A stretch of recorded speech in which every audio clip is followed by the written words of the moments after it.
and sort of Western-oriented journalist, former journalist, became the president. His name is Nikol Pashinyan. He's very, very progressive, and the journal Economist declared Armenia the country of the year. So this is just a few photos of, it was a very peaceful change of power. People are dancing here and just kind of happy. So these are all those you know, meetings that took place were all very peaceful. And this is the president, this is his wife. I actually met her a year ago, last April, and gave her my card from Med Armenian Philanthropy. I don't know if she kept it, or she seems a very nice lady. So, so just a couple of words, you know, the organization Med Armenian Philanthropy. So I created it so because I wanted something to be geared towards the villages. The city actually is in a relatively good shape because all the money and the tourism, everything goes into the city. But the villages, especially border villages located near, you know, you know, other countries that are not friendly, unfortunately, they suffer. And there's not enough, you know, educational resources and of course, medical resources. So I did contact the Armenian Ministry of Health and asked them which was one of the sort of worst areas, and they recommended, there was a list of like a few hospitals, medical centers. They recommended this Vardenis Medical Center, which I actually had never been there before. So now more information now about the Vardenis Medical Center. It's a 320-bed hospital built during Soviet time. As most, if not all, I would say most hospitals, it is owned by the government. It is located near the border with Azerbaijan and serves 39,000 people, which comprises 36 villages.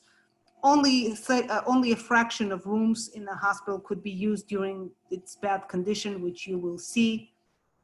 So this is the front of the hospital. That's how you enter.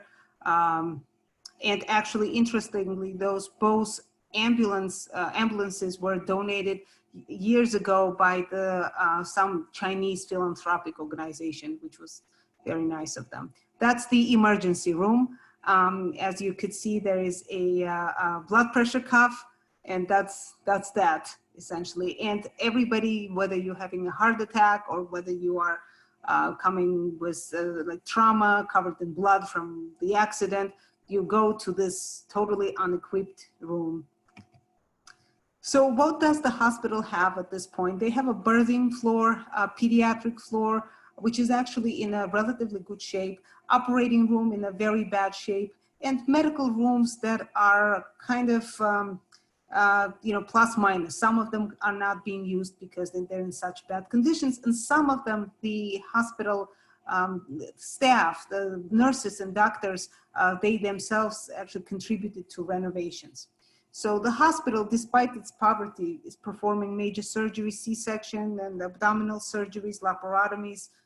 And also because it's a border hospital, it does have a helipad. So during there was a war with Azerbaijan 25 years ago or so. And at that time, this served as a trauma center. So all the you know, badly injured patients or somebody with heart attack, they do get actually helicoptered into the capital, Yerevan. So the needs of the hospital are very vast. So it was actually, in the beginning, it was hard to kind of understand what's what, but there's no central heat except for a few birthing and pediatric rooms. There's no post-operative area, intensive care, there's no kitchen. So patients are fed by the food that's brought by their families. So there's no, you know, food brought in by the, you know, hospital kitchen because there is none. No emergency department, as you saw that little room.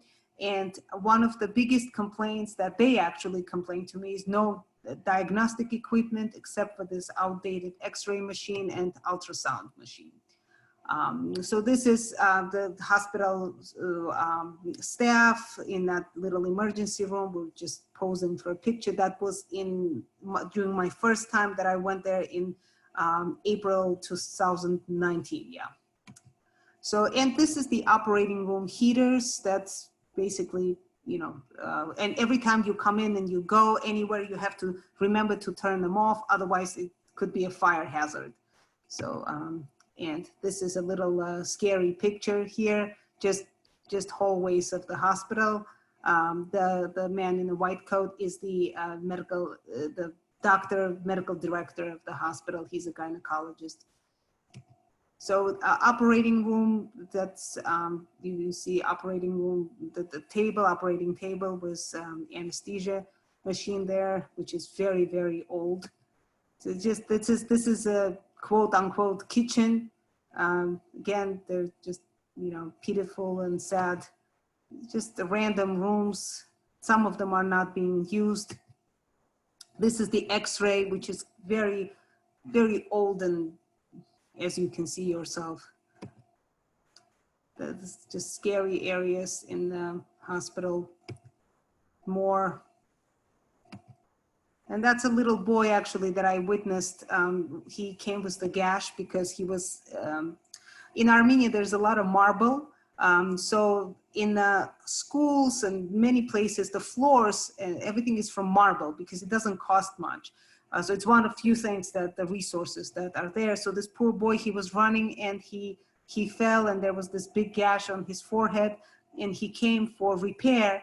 And unfortunately, because there were no sutures, this laceration on his forehead was fixed with wrong sutures that are usually used for the abdomen.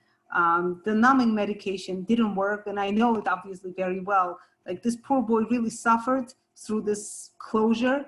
The closure by itself, just it was nicely done, but you know, it's just the wrong sutures, and the scarring will be much worse because the sutures were wrong. But he was very, very strong, and his parents were so grateful and happy. And here he is posing for this photo. So this is one of nicer rooms that the hospital staff renovated. So they did a good job here. And that's the helicopter. And so far what Med-Armenia accomplished, we took some medical supplies, surgical instruments, biochemistry analyzer, which is just to check basic labs. So that's just a few photos. Me was the director getting that analyzer. And they were very excited because they used to send patients far away to get actually blood drawn for basic blood work, like liver tests and kidney tests. There's just surgical equipment they're opening up. So then I became a member of Falmouth, a Rotary Club of Falmouth, and we then applied for a district grant, which was to establish solar panels so that we can save hospitals some electricity. We got that grant, which was great. So, and here are the solar panels. So partially it was paid by Med-Armenia Philanthropy and partially came from the grant. So the hospital was extremely happy about that. They do save a lot of money. In the future, we hope to build on it. So this is just the beginning. So just another photo. So what is next? So right now, of course, you know, COVID-19 put a little damper on the speed of our project, but we're in the process of the global grant application of submission, and of course collecting the pledges, making sure that it's a viable grant. But what's important, it was actually, again, hard to define what's important because there's so many things. We are working with the Armenian Rotary clubs, so there they are. I went to several of their meetings. They're very excited about this project because they have had another international grant, so they are they're familiar with that. They know how to navigate. And here's more pictures. So our goals, we narrowed our goals to purchasing a new modern ultrasound machine, installing a new elevators because they have 2 elevators that have not worked since 1986 that the building opened. At least that's what everybody says. They say they worked like for months and both of them stopped working. So they have to manually carry patients from, you know, the X-ray to the downstairs to the operating room, etc. And purchasing anesthesia machines. So those goals were defined by the hospital with the input of, you know, our committee, the Falmouth Rotary Committee. So we, but the hospital was the one that chose these goals. So these are the reality. As you could see on one side, there's this reality, which is like the terrible old ultrasound machine. I'm sorry, the ultrasound machine. And this is a new, I actually made a mistake. It's an ultrasound machine, not the anesthesia. So that's a new ultrasound machine that we would like to purchase. It's actually $16,000. Next is the elevators. They are those, you know, they're two like twins. They face each other, the same elevators, and unfortunately, they don't work. They just stand there. Again, the anesthesia machine here, the existing one is, you know, not so great. It doesn't even have a monitor, and they need a new one. They actually, in the last months, they did hire a new surgeon. They were very excited because it's very hard for them to hire new people. Nobody wants to go there. So we are in the process, like I said, collecting the pledges and fundraising. Let me see what time it is. I can show, is it okay? Can I show a brief movie? Just like 2 minutes? Okay, so let's